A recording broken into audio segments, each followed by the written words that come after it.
Bir gün yuxuma gəl, başım həddimi, həsrətin əyibdir bu düz qəddimi. Məsafə eşqimə söylə səddimi, darıxa-darıxa sevirəm səni. Oxşayım yanağı,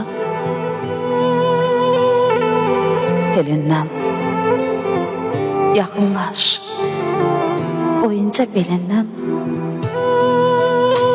baxım gözlərinə, əlindən darıxa-darıxa sevirəm sən. Gündüzlər günəşin, gecələr ayım, sən mənə Tanrıdan verilən payım, göylərə ucalır payım, harayım. Darıxa-darıxa sevirəm sən. İnsaf ilə nazı-naz kimi, kədərli çalınan telli saz kimi, ruhumu oxşayan xoş avaz kimi. Darıxa-darıxa sevirəm sən. Darıxa-darıxa sevirəm sən.